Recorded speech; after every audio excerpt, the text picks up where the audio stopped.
Part 3. You will hear two psychology students discussing the effects of the order in which the children in a family are born. First, you have some time to look at questions 21 to 26.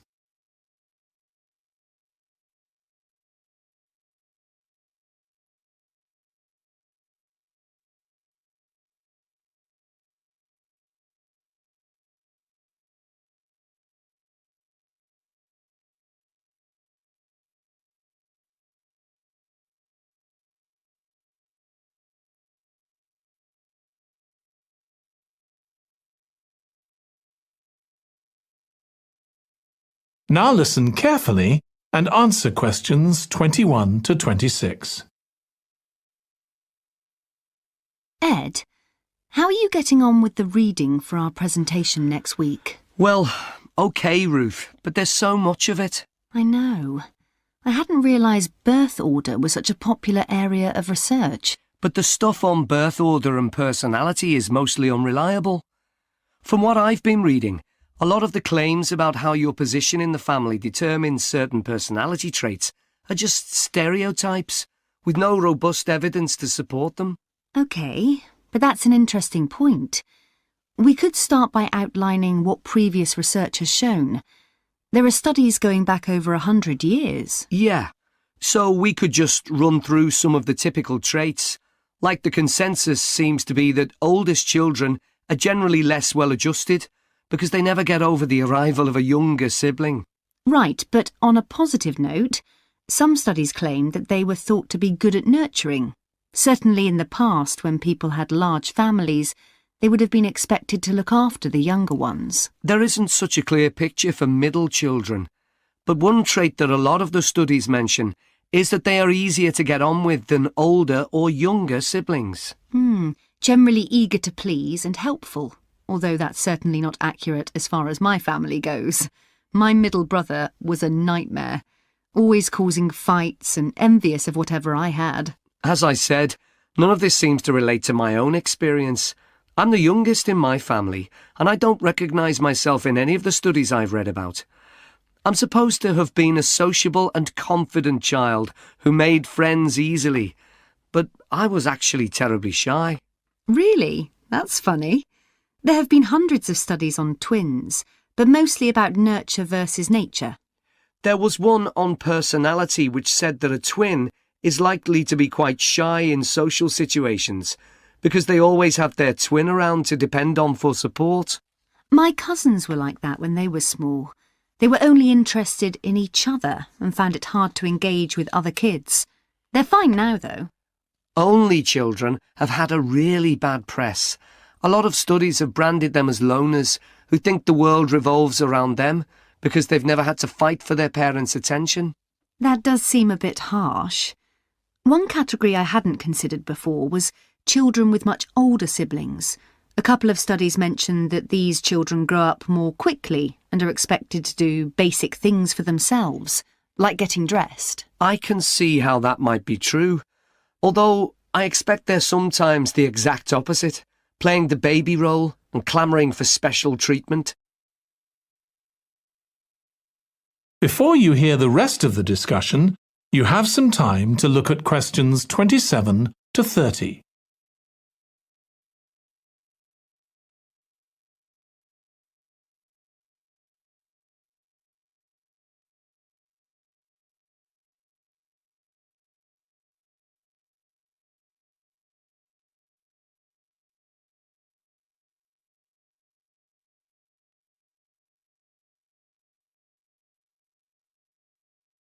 Now listen and answer questions 27 to 30.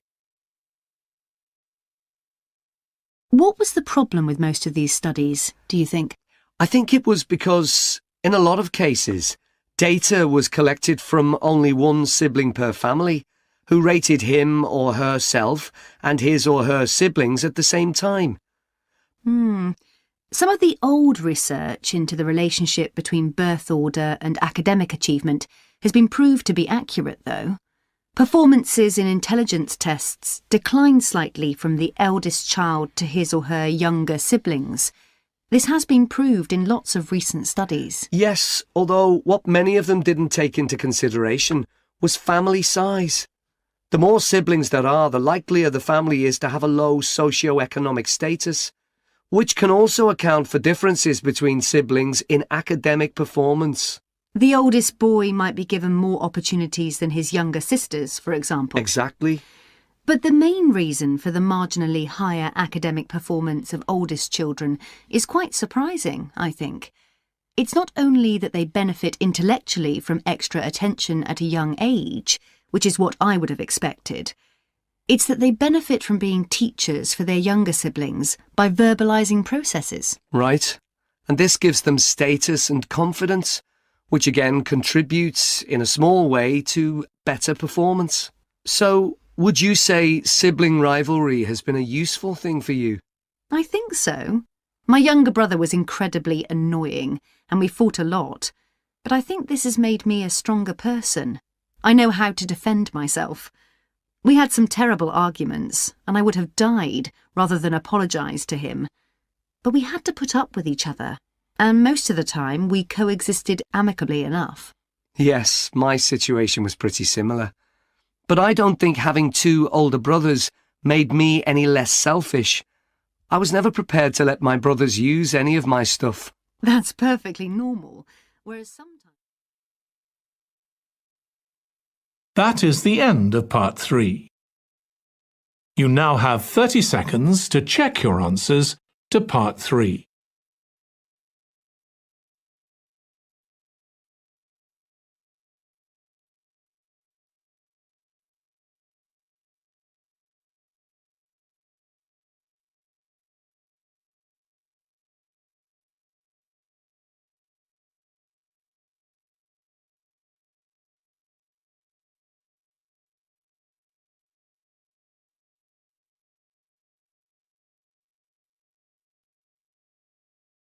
Part 4. You will hear a student giving a presentation about a type of tree known as the eucalyptus, which is common in Australia. Part 3. You will hear two students of social history called Annie and Jack discussing their presentation about refrigeration. First, you have some time to look at questions 21 to 24.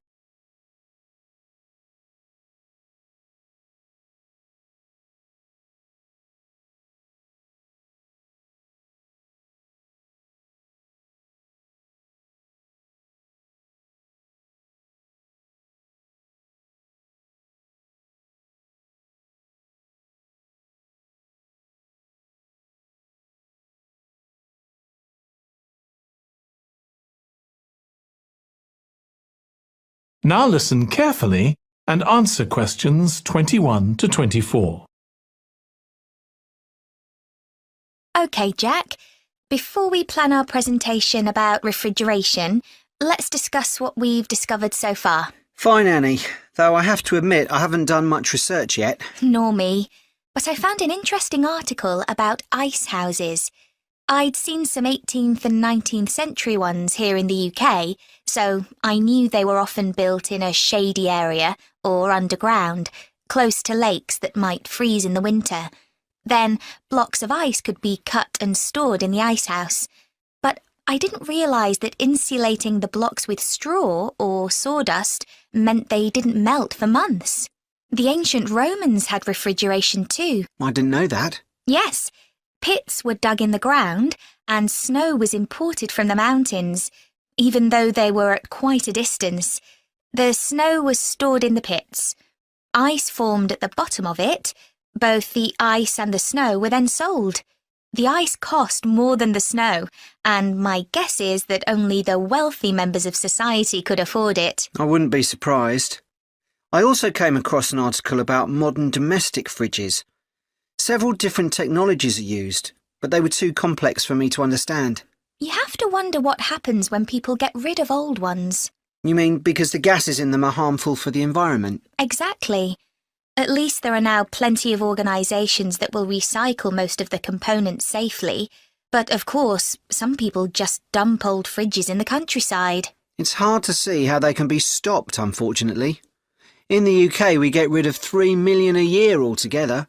That sounds a lot, especially because fridges hardly ever break down. That's right. In this country, we keep domestic fridges for 11 years on average, and a lot lasts for 20 or more. So if you divide the cost by the number of years you can use a fridge, they're not expensive, compared with some household appliances. True. I suppose manufacturers encourage people to spend more by making them different colours and designs. I'm sure when my parents bought their first fridge, they had hardly any choice. Yes, there's been quite a change. Before you hear the rest of the discussion, you have some time to look at questions 25 to 30.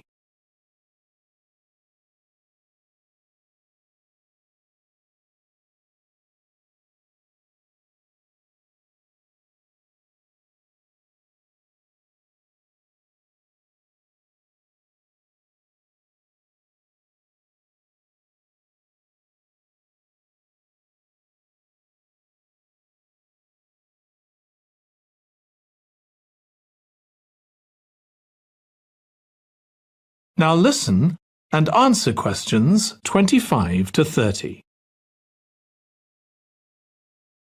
Right, let's make a list of topics to cover in our presentation and decide who's going to do more research on them. Then later we can get together and plan the next step. OK. How about starting with how useful refrigeration is and the range of goods that are refrigerated nowadays? Because, of course, it's not just food and drinks. No, I suppose flowers and medicines are refrigerated too. And computers. I could do that, unless you particularly want to. No, that's fine by me. What about the effects of refrigeration on people's health? After all, some of the chemicals used in the 19th century were pretty harmful, but there have been lots of benefits too, like always having access to fresh food. Do you fancy dealing with that? I'm not terribly keen, to be honest. Nor me. My mind just goes blank when I read anything about chemicals. Oh, all right then. I'll do you a favour. But you owe me, Jack. OK. What about the effects on food producers, like farmers in poorer countries being able to export their produce to developed countries? Something for you, maybe? I don't mind. It should be quite interesting. I think we should also look at how refrigeration has helped whole cities, like Las Vegas, which couldn't exist without refrigeration because it's in the middle of a desert. Right.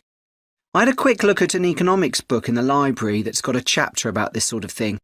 I could give you the title if you want to do this section. Not particularly, to be honest. I find economics books pretty heavy going as a rule. OK, leave it to me then. Thanks. Then there's transport and the difference that refrigerated trucks have made. I wouldn't mind having a go at that. Don't forget trains too. I read something about milk and butter being transported in refrigerated railroad cars in the USA right back in the 1840s. I hadn't thought of trains. Thanks. Shall we have a separate section on domestic fridges? After all, they're something everyone's familiar with. What about splitting it into two? You could investigate 19th and 20th century fridges, and I'll concentrate on what's available these days, and how manufacturers differentiate their products from those of their competitors. OK, that'd suit me. That is the end of part 3. You now have 30 seconds to check your answers to part 3.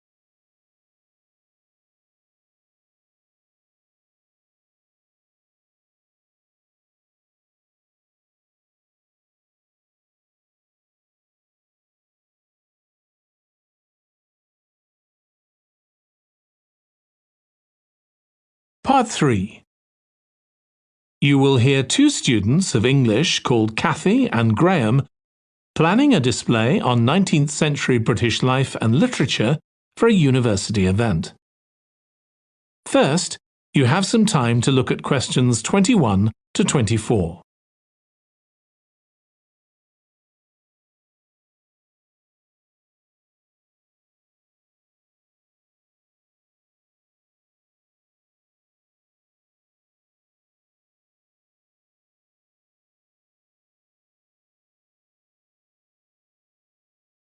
Now listen carefully and answer questions 21 to 24.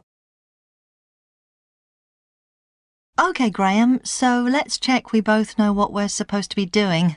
OK. So, for the university's open day, we have to plan a display on British life and literature in the mid-19th century. That's right. But we'll have some people to help us find the materials and set it up, remember? For the moment, we just need to plan it. Good. So, have you gathered who's expected to come and see the display? Is it for the people studying English or students from other departments? I'm not clear about it. Nor me.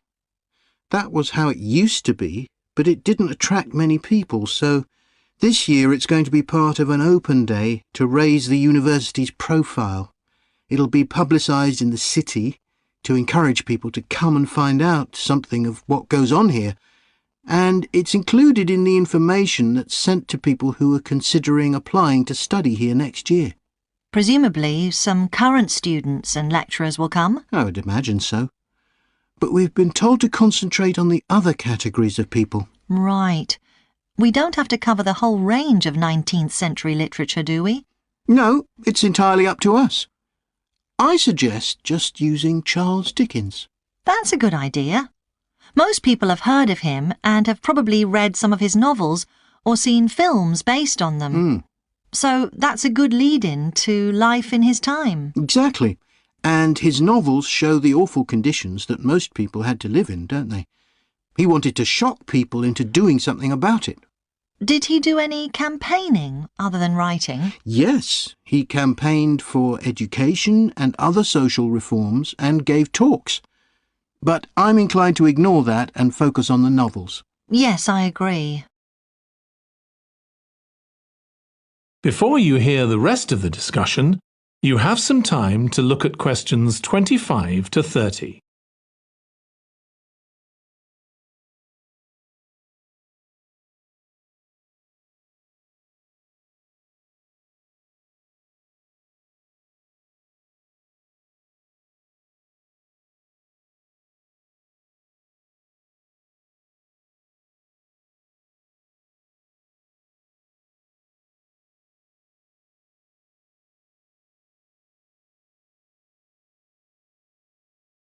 Now listen and answer questions 25 to 30. OK, so now shall we think about a topic linked to each novel? Yes, I've printed out a list of Dickens's novels in the order they were published, in the hope you'd agree to focus on him. You're lucky I did agree. Let's have a look. OK, the first was The Pickwick Papers, published in 1836. It was very successful when it came out, wasn't it? And was adapted for the theatre straight away. There's an interesting point, though, that there's a character who keeps falling asleep, and that medical condition was named after the book, Pickwickian syndrome. Oh, so why don't we use that as the topic and include some quotations from the novel? Right. Next is Oliver Twist. Mm-hmm.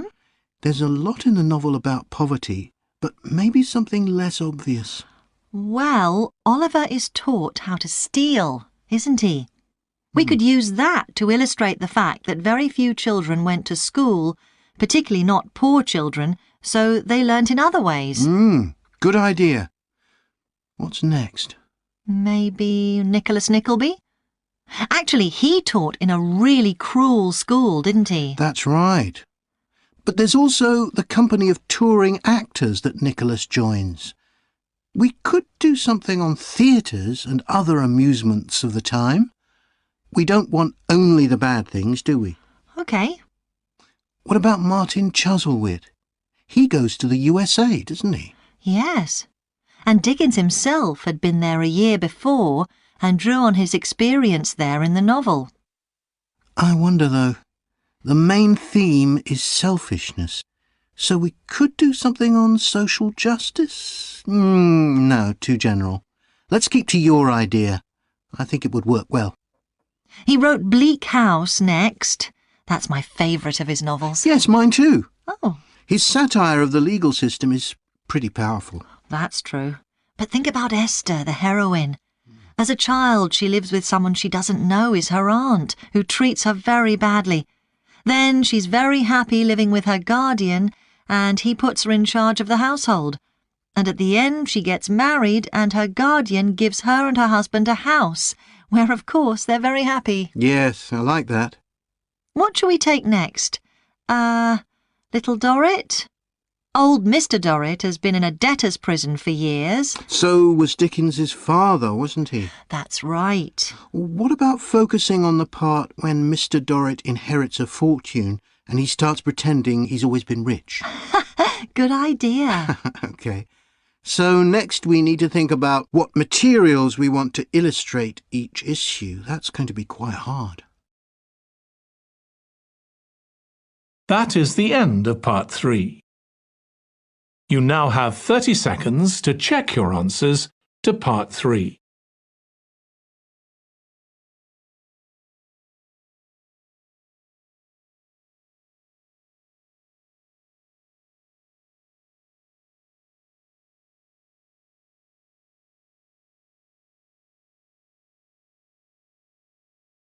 Part 3.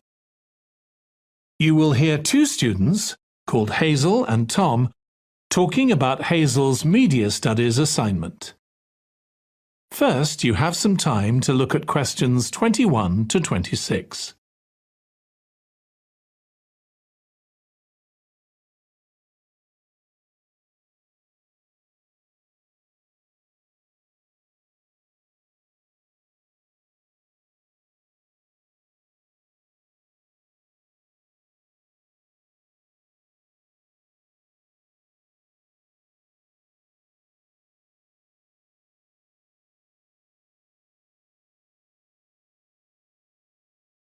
Now listen carefully and answer questions 21 to 26. Tom, could I ask you for some advice, please? Yes, of course. If you think I can help. What's it about? It's my first media studies assignment, and I'm not sure how to go about it. You must have done it last year. Is that the one comparing the coverage of a particular story in a range of newspapers? That's right. Oh, yes. I really enjoyed writing it. So, what sort of things do I need to compare? Well, there are several things. For example, there's the question of which page of the newspaper the item appears on. You mean because there's a big difference between having it on the front page and the bottom of page 10, for instance? Exactly. And that shows how important the editor thinks the story is. Then there's the size. How many column inches the story is given. How many columns it spreads over. And I suppose that includes the headline. It certainly does. It's all part of attracting the reader's attention. What about graphics? Whether there's anything visual in addition to the text? Yes, you need to consider those too, because they can have a big effect on the reader's understanding of the story. Sometimes a bigger effect than the text itself. Then you'll need to look at how the item is put together. What structure is it given? Bear in mind that not many people read beyond the first paragraph. So what has the journalist put at the beginning? And if, say, there are conflicting opinions about something, does one appear near the end where people probably won't read it? And newspapers sometimes give wrong or misleading information, don't they? Either deliberately or by accident. Should I be looking at that too? Yes, if you can. Compare what's in different versions. And as far as possible, try and work out what's true and what isn't. And that relates to a very important point. What's the writer's purpose? Or at least the most important one, if they have several. It may seem to be to inform the public, but often it's that they want to create fear or controversy, or to make somebody look ridiculous. Gosh, I see what you mean. And I suppose the writer may make assumptions about the reader. That's right, about their knowledge of the subject, their attitudes, and their level of education, which means writing so that the readers understand without feeling patronised. All of that will make a difference to how the story is presented. Before you hear the rest of the discussion, you have some time to look at questions 27 to 30.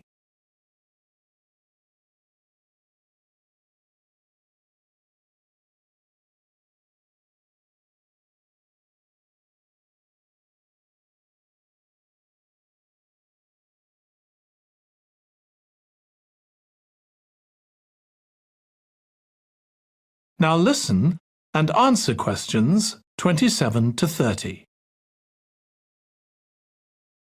Does it matter what type of story I write about? No. National or international politics, the arts, anything, as long as it's covered in 2 or 3 newspapers. Though, of course, it'll be easier and more fun if it's something you're interested in and know something about. And on that basis, a national news item would be worth analysing. I'm quite keen on politics, so I'll try and find a suitable topic.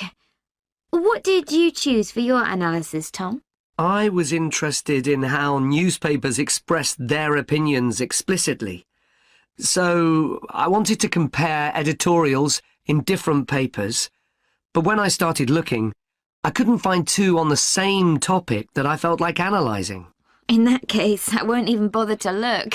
So in the end, I chose a human interest story, a terribly emotional story about a young girl who was very ill, and lots of other people, mostly strangers, raised money so she could go abroad for treatment.